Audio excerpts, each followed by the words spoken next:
Thank you very much, Sister Maribel. We are all the assistant. Amen. So let us pray. Our most gracious, loving Father, who created us, we thank you, Lord, for this wonderful night that we have gathered once again to listen to your word and to fellowship one another, Lord. Father, I commit myself to you, for I acknowledge, Lord, that I am nothing without you. I cannot do anything. So, Lord, I ask, Father, for thy Holy Spirit to guide me and give me a fresh revelation so that I will be able to speak forth your word, O God, with boldness, with courage, O Lord God. Father, we thank you. Bless your word and even bless your people, O God, and even to the online, Lord. Father, we thank you, we bless you, and we glorify your holy name. All this we ask in Jesus' mighty name we pray. Amen. Amen. Let's be seated in the presence of God. Before I will start our message for tonight, I will just want to thank you, our Supreme Bishop Moses, and even global Overseer Bishop Rachel Tungalaw, and our Asia Overseer Bishop Evelyn Agustin, even our Overseer here in Singapore, Pastora Grace Packelman, and even to our Pastora here in Singapore, Pastora Gloria Bagnos. Thank you for this privilege that you have given to me. May the Lord bless us and continue to use us in this kind of privilege na binibigay po ng ating Panginoon. May God bless us all. Thank you. At ang ating pag-aaralan po sa gabing ito, amen, ay together we operate. Together we operate. Amen? So, when God's people work together, it comes victory. Amen po? Amen. So, ang our text sa gabing ito ay matatagpuan po sa Exodus chapter 17, verse 8 to 16. Basahin po natin ito.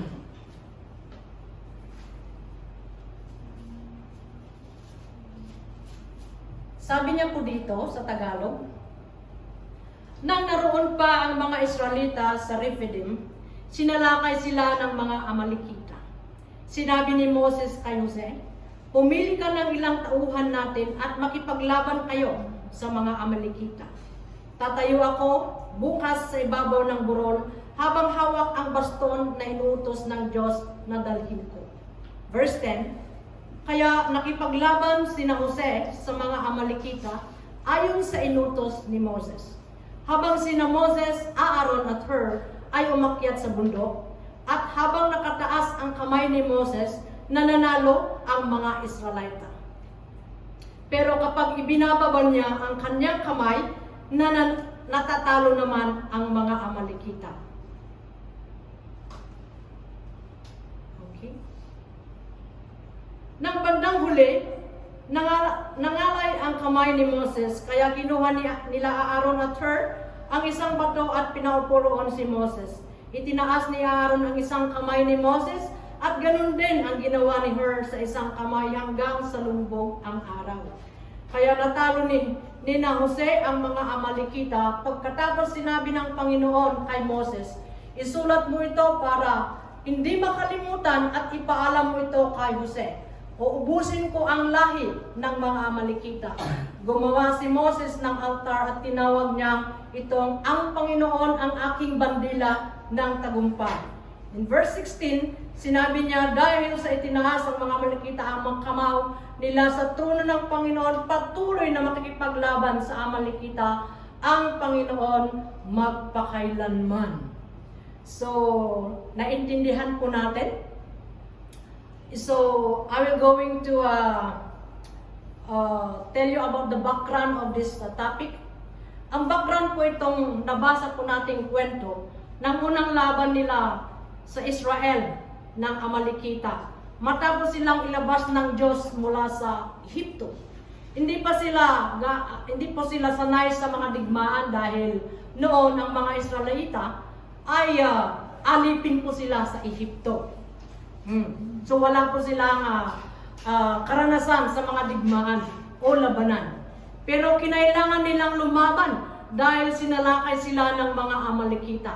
Kung sasalakayan tayo, kahit na wala tayong karanasan na lumaban, pero lalaban pa rin tayo. Ganon rin po ang ating pananampalataya.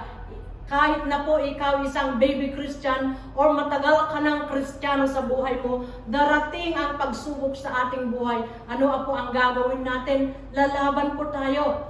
Amen. Dahil sa binigay ng Diyos na Santo Espiritu sa atin, we will overcome all the battles, struggles, problems na napapagdaanan ng bawat isa po sa atin. Kagaya ng ating nabasa kanina. Amen? So, si Moses, habang si Joshua ay nasa battlefield, si Moses naman ay nasa taas ng bundok. Ano ang ginagawa ni Moses doon? Nananalangin po siya. At hawak naman ang staff ng Diyos. Habang nakataas ang kamay ni Moses, nananalo sila. So, we can see here, when we are raising our hands, we are fully surrendering humbly before God. And we are also everything we depend on God. We cannot depend on ourselves, but we depend on God. So dito pumasok naman si Aaron at Hur para tulungan nilang iangat ang kamay ni Moses. Anong ibig sabihin po? Dapat po may intercessor po tayo. Lahat po dapat may intercessor, magtulungan ang bawat isa po sa atin para sa ganon ay makakamit po natin ang katagumpayan. Amen. So, dito po natin, sa ating buhay spiritual at physical, hindi po natin kayang gawin ang lahat na mag-isa. Sino ang kaya dito na mag-isa gawin lahat? Magluto, maglinis, mag-drive sa isang oras lamang. Wala po, di ba? So, hindi po tayo yung superwoman. Dapat isa-isa po nating gawin. Amen?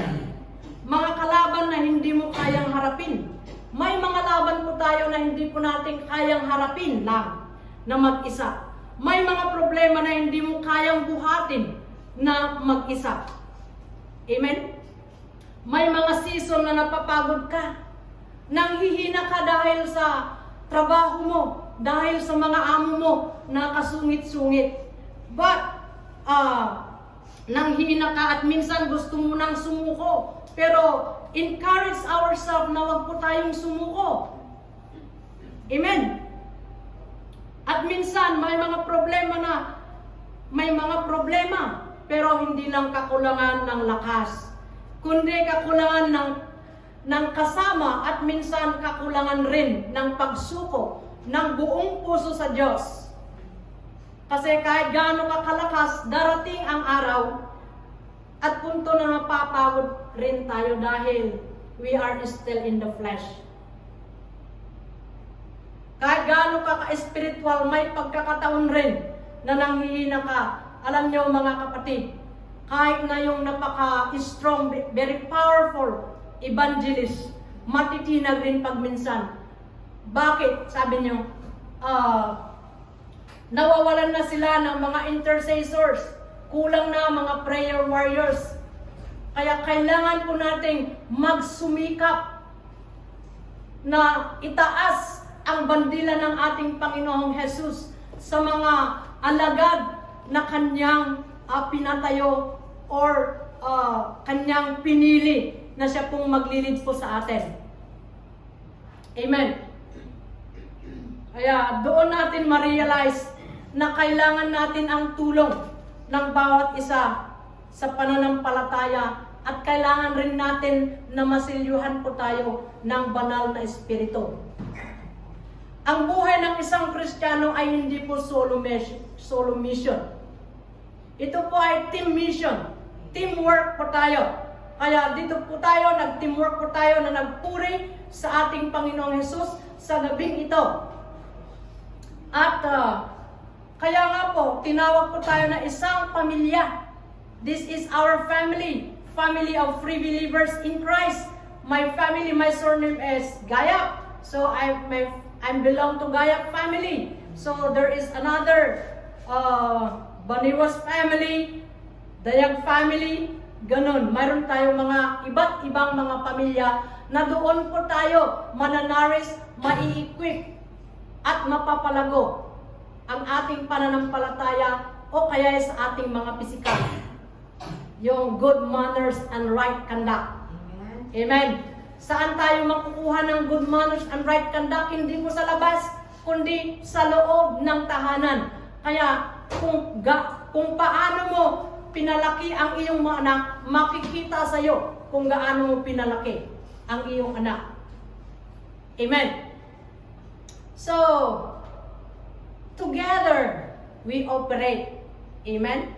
Ang tagumpay sa buhay at ang ating serbisyo ay nangyayari kapag ang mga anak ng Diyos ay nagmamahalan, nagtutulungan at nagkakaisa sa isang layunin para sa ikabubuti ng bawat isa at para sa ikatataas at papuri ng ating Diyos sa ating buhay. When God's people work together, anong mangyayari? Mayroong pagtatagumpay. Amen. Katagumpayan ang mangyayari sa buhay ng bawat isa po sa atin. So, ang topic po, ang aralin po natin sa gabi nito, how we are going to work together in order to experience God's victory with God. Number 1, sa ating nabasa kanina, di ba, hindi lang po si Joshua ang nakipaglaban. Lahat po ng kanyang mga kasama, even si Moses ay nakikipaglaban rin sa taas.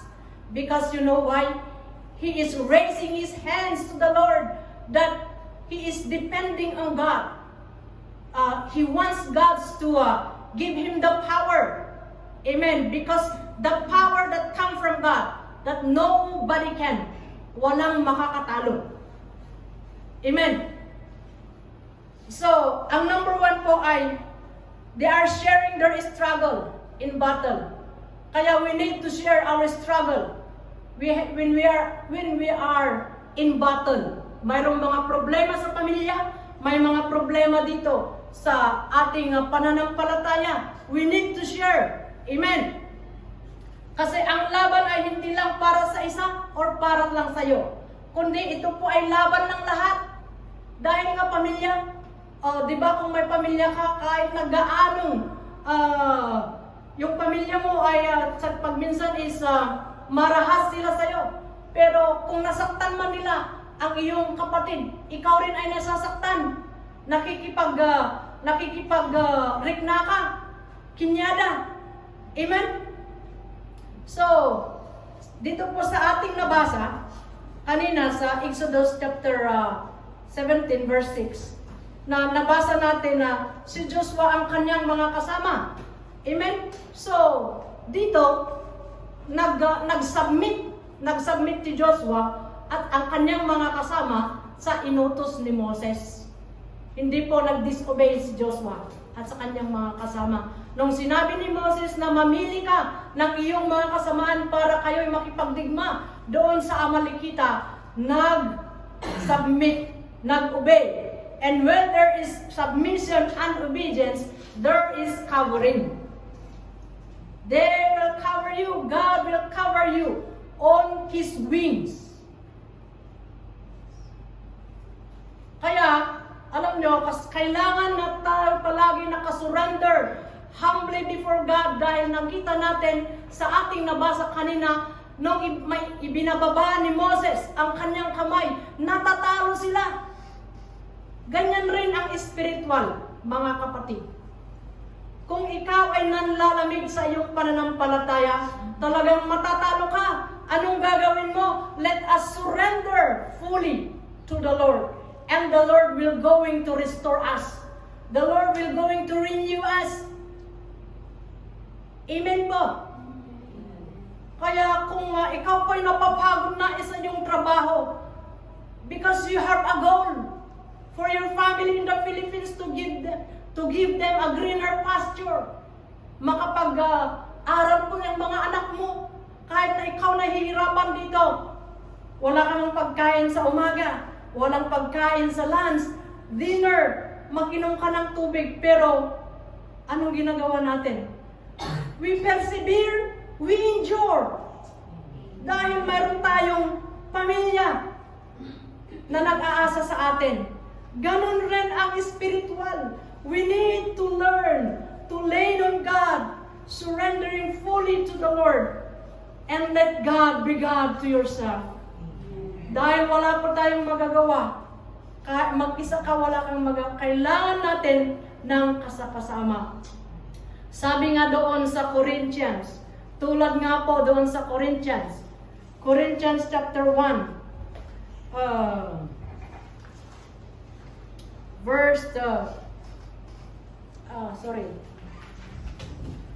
Corinthians chapter 12.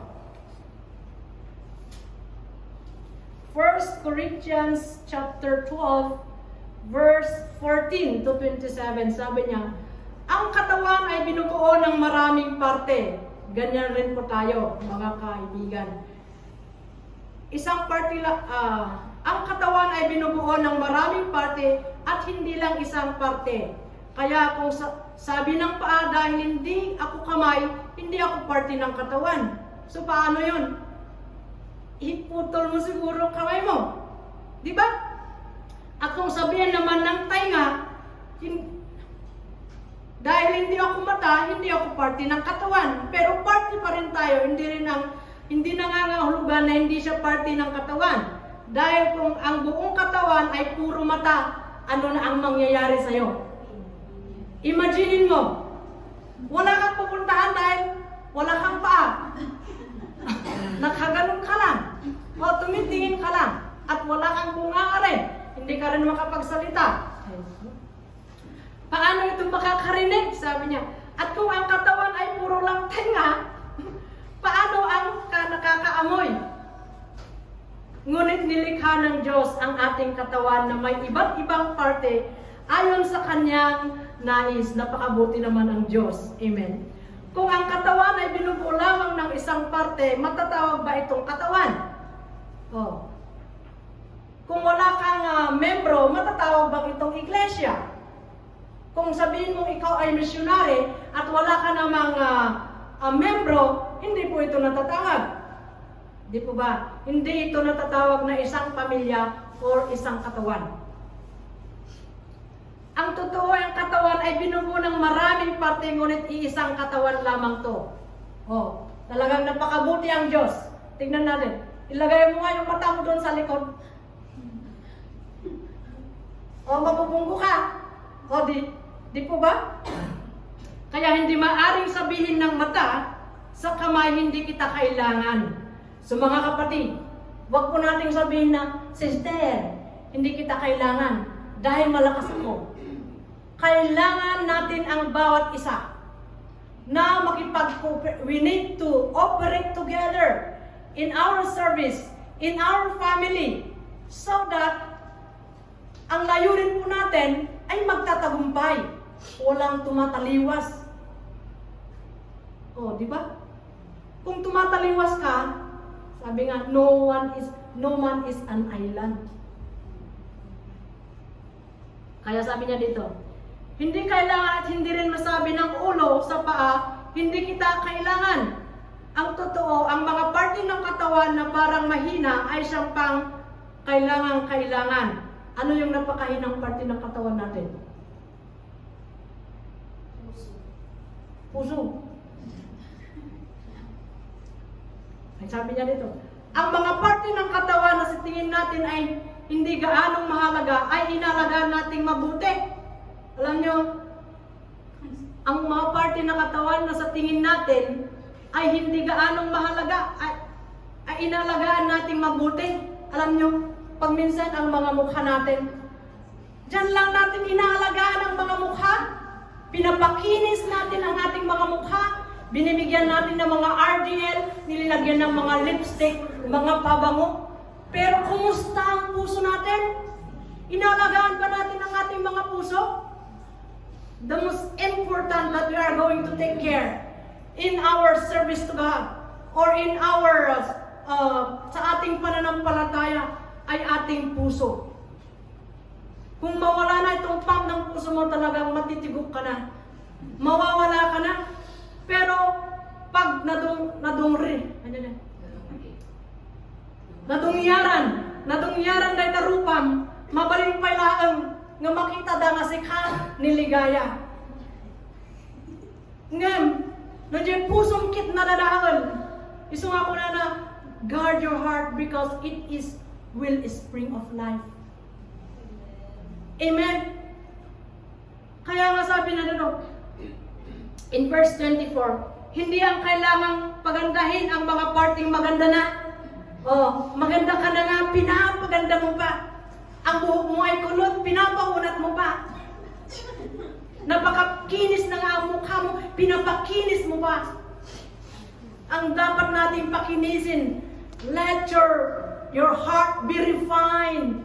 Amen.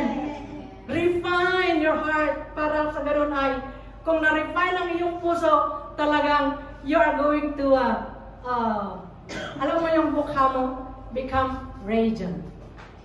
Mag-glow ka, kahit na wala kang i-apply sa iyong mukha, kahit na dab lang yung sabon mo, makikita kasi, ang Panginoon ang nagpapakanda sa iyo.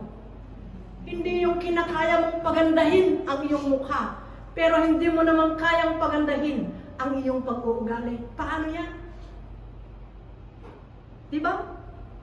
Kaya, ang mga parting maganda na wag natin ang pagandahin, kasi maganda na nga yan. We are made with the Lord perfectly and beautifully. We are fearfully and wonderfully made. Amen? Amen ko na tayo mga kakabsat. Praise the Lord. Nagsak tayo nga dagdagan. Kaya, in verse, ganun din ang isaayos ng Diyos ang ating katawan. Binigyan niya ng karangalan ang mga parting hindi gaanong marangal. Alam niyo ang point natin? Doon. Talaga yan. Sila lahat yan. Siya lahat. O di po ba? Lahat ng kinakain mo. Doon pumupunta. Pero pag minsan, nagtawag ka man. Kung natin yung pag-minsan. Kaya wag nating sabihin hindi kailangan. Pag isasara ng Diyos, anong mangyayari sa atin? Upang hindi magkaroon ng pagkahati-hati, kundi pagmamarasakit sa isa't isa. Kaya ang nasaktan ng isang parte ng katawan, ang ibang parte ay nasasaktan din. At kung ang isang parte ay pinarangalan ng ibang parte, ay natutuwa rin. Amen. Kaya pag nasasaktan ka, nakikita ko yung ibang nagpapasakit, nasasaktan rin ako. Ganyan rin ang pamilya. Sino nakikita niya ang kanyang anak, kanyang magulang na nasasaktan, ay hindi ka rin nasasaktan. Siguro manhid. Di ba namamanhid na tayo? Kaya ganon. Kaya lahat po tayo ay bahagi ng isang katawan at bahagi ng isang pamilya. May kanya-kanyang tayong assignment. Kaya tayo lahat dito, mayroon tayong assignment. Kahit maliit man o malaki.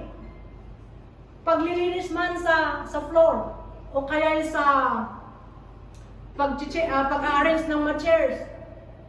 Yan yung mga ministry na hindi nakikita. Dito sa altar, kung po pwede, ayaw ko rin.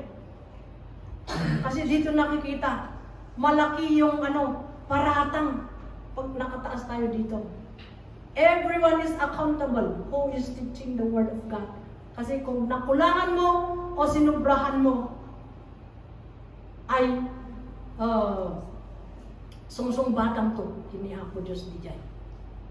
So mga kapatid, dapat natin kilalanin ang ating mga role. O dito, mga kaibigan, ano kaya ang role ko dito sa simbahan? Hindi lang po kumain, hindi lang po nagluto, hindi pa lang magwalis. Ganang one role, napakalagang role natin sa bawat isa is pag-pray po natin ang bawat isa. Kahit hindi man matulungan ng financially, physically, but kung ipinapanalangin po natin sila, I praise the Lord. Amen! So, yeah. Okay, dapat po tayong magtulungan. Huwag nating ibukod ang ating sarili. O, sila naman yung napakagaling doon. Sila na yung nakakanta. Everyone who sing for the Lord with all our heart, it will be pleases to Him. Amen. So number two na makikita natin doon sa buhay ni Joshua at sa kanyang mga kasama at si Moses at saka si her. Sustain strength through support. They sustain each other through strength. Nagsusuportahan po sila. Kaya doon sa nabasa natin doon sa Exodus 17, verse 11 to 12, sabi niya, dumating ang time na napagod si Moses, hindi na niya kayang iangat ang kanyang kamay na mag-isa dahil sa pagod.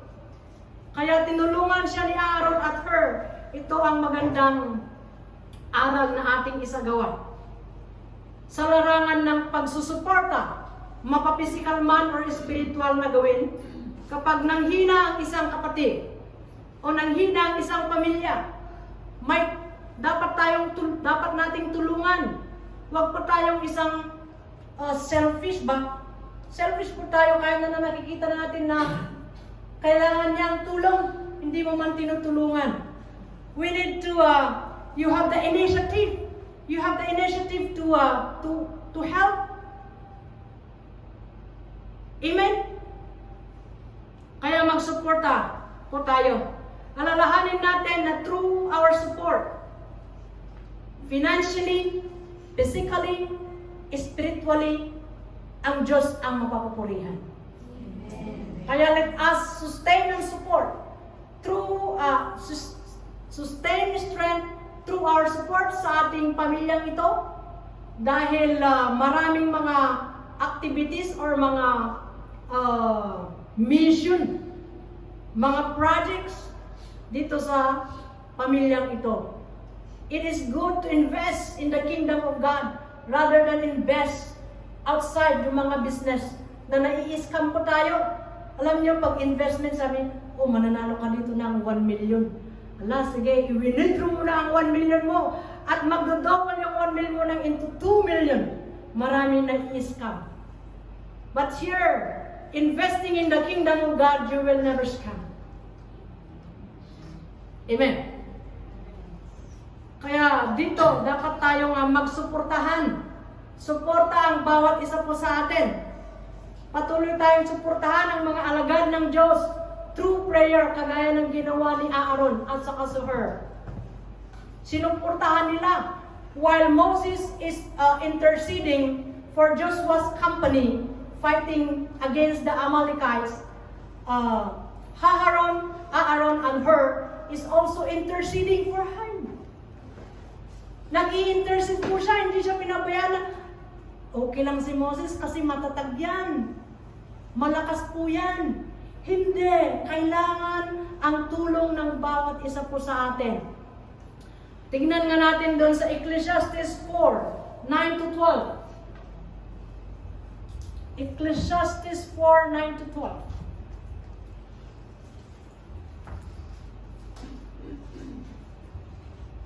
Sabi niya dito,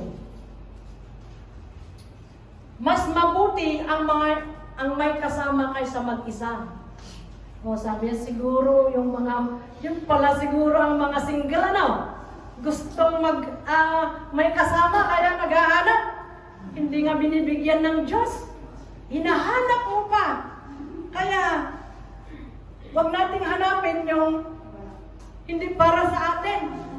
Let us pray. If God's will, then God will give you a partner for ministry.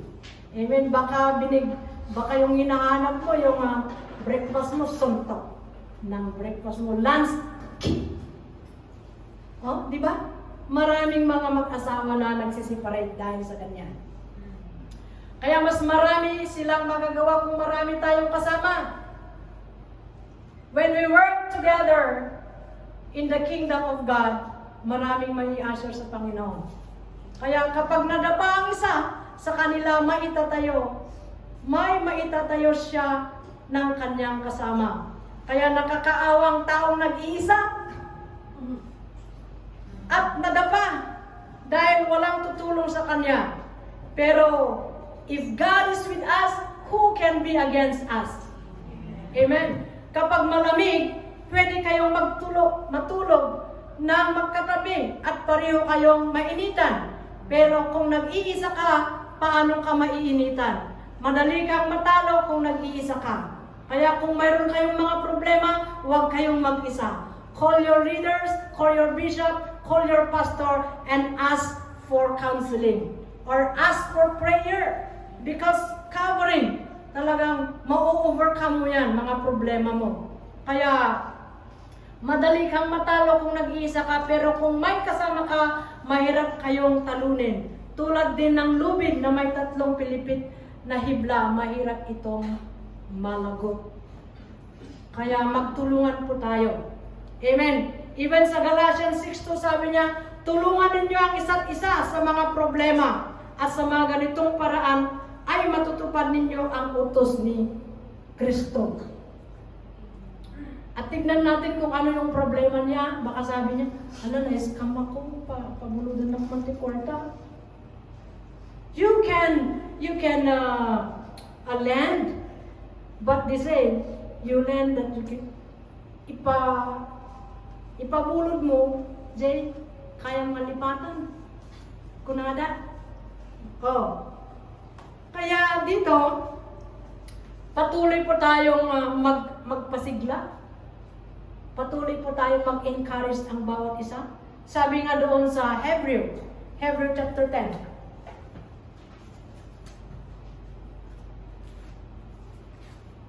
Verse 24, let us consider how we spur one another on toward love and good deeds. And verse 25, not giving up meeting together as soon as some are in habit of doing, but encouraging one another, and all the more as the day approaching. So let us encourage one another to join our activities, especially prayer meeting, Bible study. We will always encourage each one para po tayo mapalago, ma-equip. Amen? Kaya kung nagbabasa tayo pag minsan, hindi natin kayang lubos maintindihan pag minsan. Kaya let us encourage one another, magpapalakas ng bawat isa po sa atin. Kaya nga napakaganda kung mayroon po tayong mga partner sa prayer para magpasuportahan sa lahat. Kagaya nga po na nabasa natin doon sa sinuportahan ni Moses, ang battle ni Joshua, at sinuportahan ni Aaron at si Moses. Amen. So let us continue to raise our hands. Isang simbolo ng surrender and dependency on the divine power of God. Amen? In number 3 po tayo. Spiritual source of victory. Sabi nga doon sa Exodus chapter 11, balik po tayo doon sa Exodus chapter 11, sabi niya, at habang nakataas ang kamay ni Moses, nananalo ang mga Israelita, pero kapag ibinababa niya ang kanyang kamay, nananalo naman ang mga Amalekita. Pero dito natin makita bakit sila natalo. Hindi sa espada o kaya sa kalakasan ni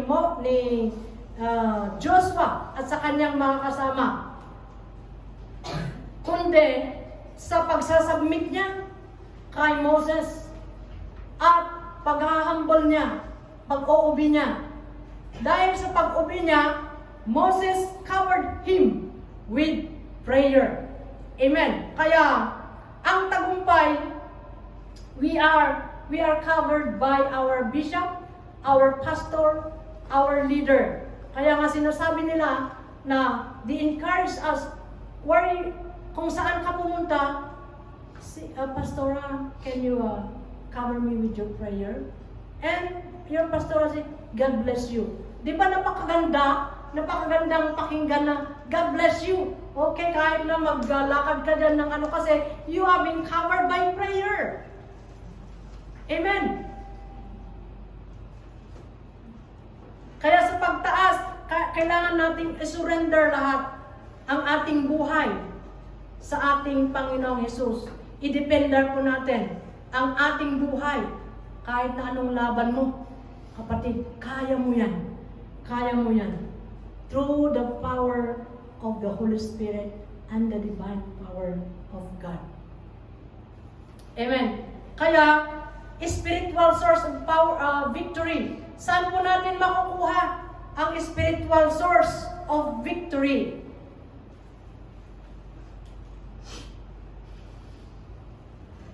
Number 1, spiritual source of victory comes by continuous seeking God with all our heart. Number 2, surrendering fully to the Lord because He is in control of every battle, difficulties, problems in our life or in our service. Number 3, let us continue to stand firm in our faith. What battle you have? Kaya dan makikita ang source ng victory. Yung mapagpakumbabang puso, palaging dumudulog sa ating Panginoong Hesus, palaging naka-stand firm of faith, sabi nga doon sa 1 Corinthians 15:58. Amen. So, sa source ng victory, worship Him in spirit and in truth. Ito nga, John 4:23 and 24. Yan ang source ng victory. Kaya, victory comes from God, not men. Kaya manalangin sa bawat laban na hinarap natin, mga kapatid. Lalong-lalo sa hinarap mo sa iyong amo, ang mga problema mo sa buhay. Surrender everything to the Lord with all our heart and ask God to guide you. Ask God to infill you with the Holy Spirit. And I know and I believe that God will be with you. Idepende natin. Okay, number 4 na tayo. Last po tayo. Okay, shared success that glorifies God. So, kung may pagkakaisa, pagmamahalan, pagtutulungan, mayroon tayong sharing in God's kingdom. In Exodus 17:13 to 16, basahin nyo mamaya. Pagkatapos ng victory sa kanilang laban, anong ginawa ni Moses? Nagtayo po siya ng altar at pinangalan ng Panginoon ang aking bandila. The Lord is my banner. The Lord is my Jehovah Nissi. The Lord is my victory. Amen.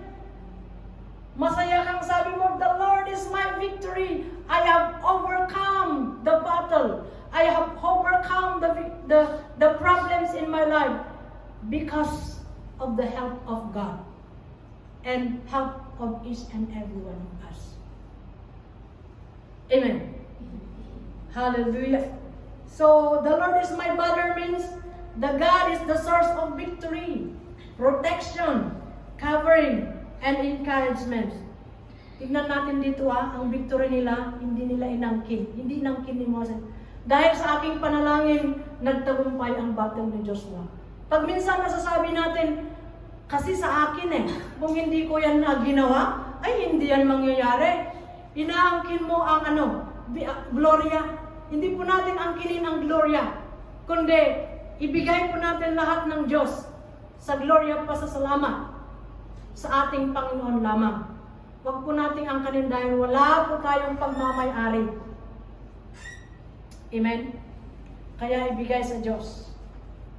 Kaya kung sama-sama tayong nagtagumpay, amen, sa ating mga laban, sa buhay o sa ating serbisyo, sa ating Panginoong Hesus, kilalanin na ang Diyos ang nagbigay ng kalakasan mo, kapatid. Siya ang tumulong, or He is the source of everything. Thank you, Lord, dahil napagtagumpayan ko ang aking laban. Dahil sa kalakasan, dahil sa iyong pag-cover, dahil sa iyong Santo Espiritu na siyang pumuspos ko sa akin at ako'y nagtagumpay. To you all belongs the glory and honor. In Jesus' name, Amen. So, ganon mga kaibigan. Salamat sa Diyos. All victory belongs to God. So, i-apply po natin sa ating buhay ang ating pinag-aralan sa gabing ito. Lahat ng success, tagumpay, sa ministry, ibigay ang gloria sa Panginoon. Alalahanin natin ang katapatan ng Diyos sa buhay ng bawat isa sa atin. Amen? So, hindi mo na kailangang lumaban na mag-isa, kapatid, dahil nandito po kami na tumutulong sa iyo. Ang bishop po natin ay nandyan, ang mga pastor po natin, ang ating mga pamilya. Hindi mo na kailangang buhatin ang lahat ng mag-isa. Sabi mo, parang ako'y dinaganan ng buong mundo. Di po ba sinasabi natin pag minsan na gano'n? So, hindi mo na kailangang buhatin ang lahat. Dahil may Diyos tayong kasama. May mga pamilya kang kasama sa pananampalataya. Kapag napagod ka na, may nag-aangat sa'yo. Kapag nanghina ka, may magpapalakas sa'yo. At kapag nagkakaisa tayo na darating ang tagumpay, kaya huwag kang mag-isa, kapatid. Dapat makipagkaisa ka. Amen? Tayo po'y magtulungan. Dahil sa trabaho ng Diyos, hindi tayo solo. Together, we operate. Okay, our conclusion doon sa 1 Corinthians 15:58.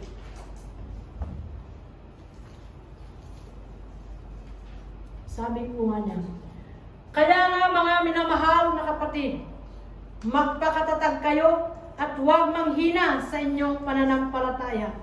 Magpakasipag kayo sa gawain ibinigay sa inyo ng Panginoon. Dahil alam ninyo na hindi masasayang ang mga paghihirap ninyo para sa Kanya.